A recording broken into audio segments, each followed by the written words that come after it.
Hey guys, Chris Superfast RC, and today we're taking a look at the Team Associated MT12. This is a kind of new release within the last year or two.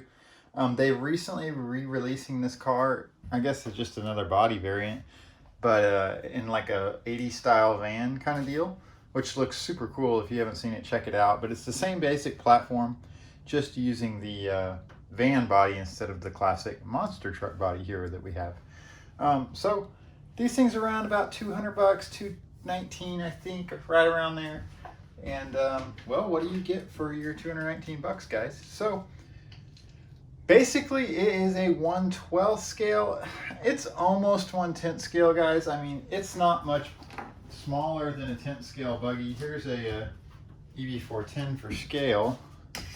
I mean, the wheelbase is a little shorter, but it's 12 scale. So really lightweight vehicle. Not a lot of, unsprung weight to, cause breakages of any kind. This is actually a truck for my son. He's 3. He absolutely loves it. And it's really a cool truck for somebody that's new because it has a like a percentage rate on your throttle right on the remote. So you can turn down the throttle for somebody that doesn't, have enough experience to handle full throttle. So let's go ahead and get into it. You get this cool retro truck body. I don't know what kind. It's just kind of a 70s 80s kind of mix mash of all the different brands. Look at that suspension flex, guys.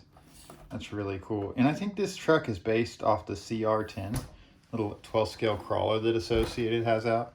So it's got the suspension flex from the crawler to back up the monster truck jumps and stuff that it does. Power wise, I'd say this thing probably around 15 miles an hour maxed out, but for this scale of vehicle, that's pretty good. So it's not slow. It jumps well, flies well through the air, and lands well and soaks it up. I mean, suspension's pretty dang plush, and the tires, they don't have any foams in them, but they have a good, I guess you'd say, deflation rate of the air that's in them. So they help cushion the ride as well. So let's start with what you get in the box. So I don't have the box here with me, but here's the charger. It is a USB unit. I'm not sure of the amperage on it. Let's see what it says here. So output is going to be 7.4 volts at 1 amp, basically 1000 milliamps. So there you go. And it's 5 volt 2 amp input. So basically a phone charger, guys. And it's just your regular 2S balance lead for plugging it in. So that's really cool. I don't know how big the battery is. It probably charges it in under an hour, but let's get this cool looking body off and we'll take a look, see what we got. So once again, the body is pre-configured for LEDs. You have your little buckets there. You can put LEDs in if you'd like. I even think the top part, the light bar, these are individual screws, so you can put lights in there if you'd like. So that's really cool. You could light this thing up. It does come with side mirrors. I opted not to put them on there. It's my son's truck. They just break off anyways. So even in the rear here, you got little spots here. I believe if you wanted to, you could light this thing up. They got the light buckets here for your tail light. So if you wanted to go all out with a lighting kit, you could definitely do it. Body, Lexan, maybe a PVC material. Very durable for this lightweight of a truck. So I wouldn't worry about that at all as far as body durability. So very cool once again. All right, now we got the body off. So it's pretty basic. We have the power system, brushed MT380 motor. I don't think it has a turn listed on there, how many turns it is. You can look it up. XPR4 receiver unit there, 2.4 gigahertz, of course. This is the WP1625 brushed ESC, so I guess it's a 25 amp ESC or a 16 amp. Not sure which numeric goes there. It's got some sort of dip switch there, probably for NIMH LIFE mode. Let's see. Yeah, that's exactly what that is. So if you wanted to run an NIMH battery in here, you would just flip this dip switch over to here, and it would turn your LiPo or LIFE.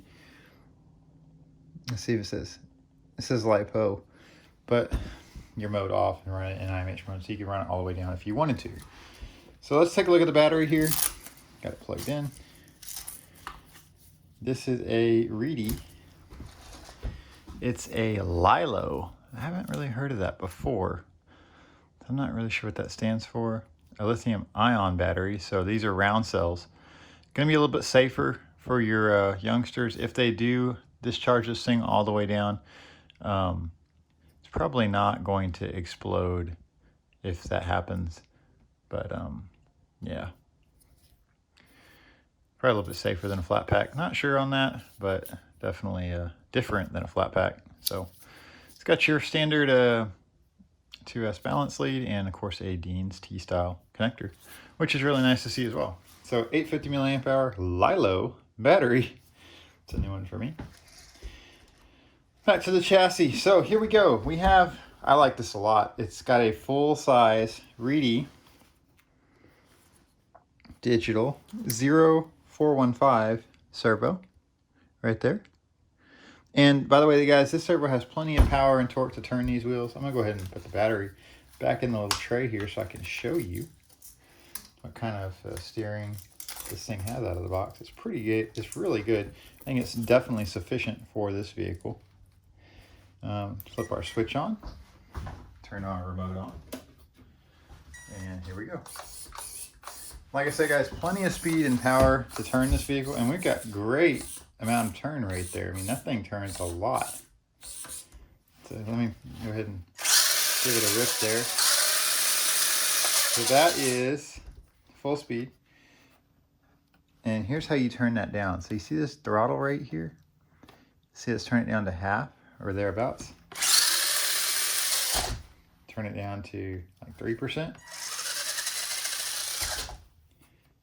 That's just a really cool feature, guys. For somebody that's new to the hobby and you just want to turn it down just a little bit, that's a really nice feature right there on the remote. So that's cool. Also have dual rate on your steering. I have it turned to max. If you turn your dual rate down, you won't turn as much. So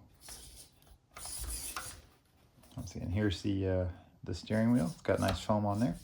Little brake caliper in there, make you feel cool. XP120. I think it uses 4 AA's. Yep, 4 AA batteries, not included. But yeah, nice little RTR radio. Not bad at all. And that is the XP120 from Associated. Let's go ahead and shut that off. We'll shut this off. All right, coming down to the bottom of the truck here real quick. Let's go over what we got going on down here. So it's a 4-link design. Like I said, it's based largely off the CR12. Solid axles, front and rear. I got metal hexes. I believe it has metal gears. I'm not 100% sure. Maybe they're plastic. But I wouldn't recommend putting a whole lot of power in this car. It's a 12 scale, guys. I mean, you could put a brushless motor in here, but I think you're going to probably invite more trouble than it's worth. You might end up probably breaking these drive shafts. These are plastic half shafts. Yeah, not meant for a lot of power, guys, but this thing, if you do reverse and then full throttle, it will wheelie with the stock brush motor, and I think it has plenty of power for the handling characteristics, by the way, which for this truck handles really good, that it has in store. So other than that, there's not a lot going on here. Like I said, basic 4-link design, and we got our front steering links, plastic links, steel links here though on your 4-link chassis out to your axles, full steel links. And then of course, like I said, your drag link here is metal, but then it's a drag link. This is, I don't know what this is, maybe another drag link, I'm not really sure. Tie rod here, drag link here. If you CDL terms there for a minute. Okay, so basically, like I said, steel hexes here. And then if you look in there, we do have steel CVAs, I believe. Yeah, it looks like CVAs on the front. So that's pretty cool. Not real sure. I'm not going to tear that apart and see what's in there. Not worth it. So, shocks, fully adjustable, plastic bodied. They have preload. You can adjust your preload there, threaded preload adjustment, which on the monster truck, I have them pretty much as high as they'll go in the back. And then in the front, there's a little bit more preload, but fully adjustable, but fully plastic bodied shocks. So if you do rip super hard on this thing, you could probably blow a shock cap off. I haven't been able to, my son hasn't been able to, so that's a good sign. We've ran into a pretty good rock wall with this, and you know, a couple walls there, here and there, and nothing's broken, so that's really good to see. Body mounts, plastic of course, but like I said, vehicle weighs absolutely nothing, so it's not really going to hurt him if you have a crash. So anyways, here's the suspension flex once again. Yeah, it's about 6 inches off the table. So little rock crawler if you want, guys. So basically that covers my review of the Team Associated MT12. And like I said, this will correlate for the MT12 van edition as well. Same chassis, just different body and body mounts. So anyways, guys, if you're looking for a super fun little truck to rip around the yard with, not spend a whole lot of money on, and be a little bit bigger than an 18th scale, this might be your guy. So yeah, definitely check it out. RC10.com, they've got these for sale right now. You can pick them up. And I believe the van version should be in stock by now. Really cool looking car. I'd like to have one myself. But like I said, this is my son's car. He absolutely enjoys it. It's not heavy enough that they're going to injure themselves if they were to run into something, or themselves. I mean, obviously it would hurt, but it's not going to, you know, cause a big bruise or anything. It's pretty lightweight, almost toy grade in weight, but definitely not toy grade in the amount of fun it delivers. So yeah, guys, gets a big thumbs up from me. This has been Chris Superfast RC, and I'll have a link for this truck in the video description, and we will see you in the next one. All right, guys, bye-bye.